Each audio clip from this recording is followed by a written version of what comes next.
Hello there folks, hope you're all keeping fine. This is my quick reaction to the two teams that have been picked for the second test of the Springboks against the Lions.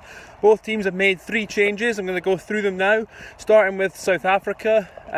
The changes South Africa have made are all in the pack. In the front row, they've gone for Steven Kitshoff and Frans Malherbe in as both loose head and tight head prop there. They, of course, played the second half of the first test this past weekend. They got a little bit of a doing, to say the least, but they have been selected to start this weekend. Also in the pack, Jasper Wiese, the Leicester number 8, of course, has been picked to number 8 over Kawanga Smith. Smith drops to the bench, and also going onto the bench is Marco van Staden, who of course is going to Leicester Tigers as well next season.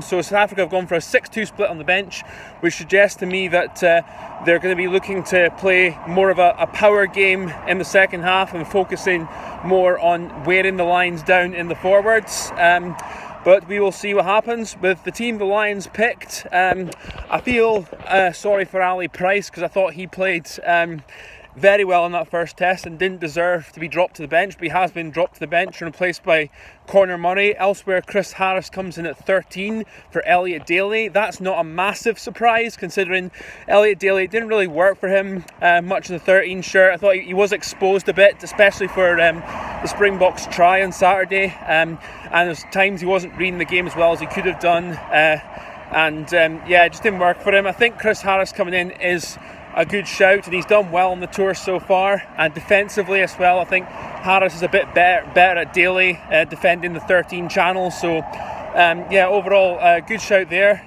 And up front, obviously the only change up front is Mako Vunipola replacing Rory Sutherland. Mako deserves to be starting after how he played when he came on the first test. The scrum he really made a difference in the scrum, and it looked a lot better in that second half.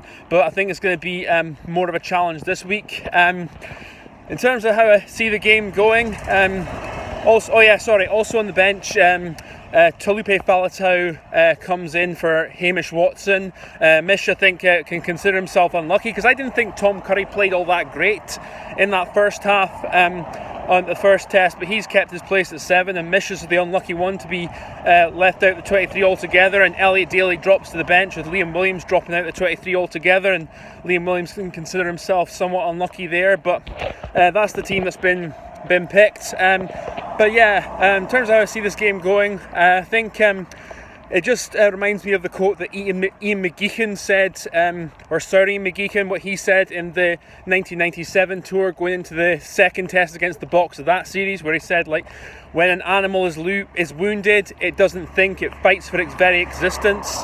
And the Springbok is going into this second test a wounded animal, so they are going to be all guns blazing, firing all cylinders. I think another week together, they'll be a lot fitter this week than they were in the first test, and I think I said it in my review, I think the fitness of the Boks told a bit in the second half, and whether that's down to them just not playing that much together in a while, and was that? I'm not entirely sure, but I think they will be fitter and a lot better prepared going to the second test, and they'll be coming out all guns blazing. So the Lions will have to be careful. They can't be naive. They have to be smart with how they play. Get the balance right of spreading it wide and chunking it up, and also in the set pieces. I think that's why Mako is in at number 1, just to make sure he can carry on the momentum from the first test in the scrum and try and get the Boks going backwards there, albeit still will be very challenging, of course. It's going to be, obviously, the efforts of Maro Itoje and Courtney Laws were immense in that first test victory, and they're going to be needed to go again here, because there's no doubt that South African pack of forwards, the way they were out-muscled in the second half, they're going to be absolutely spitting, and they're just going to be coming. I mean, expecting the first 20 minutes to be carnage. Like, I'm expecting the Boks just to be coming out, especially the forwards pack, just absolutely knocking the living daylights out of any Lions player they can get their hands on, and that's where the Lions have to obviously make sure they're ready and have to be smart. It's where I actually don't get why Conor Murray's starting at 9, because I think Ali Price has been delivering the ball from the base of the breakdowns and the set pieces a lot quicker, and his box kicking's been generally better too. There can be some argument about the only flaw in Price's game from the first test was that support line he ran when towards the end of the first half when Robbie Henshaw made that break. I think Price could have maybe gone a little bit wider, but Henshaw obviously ended up knocking it on. But apart from that, I don't see what Price did wrong to really warrant being dropped this weekend. But no, Conor Murray, again, he's starting to come good going into the test, and he actually did pretty well when he came on.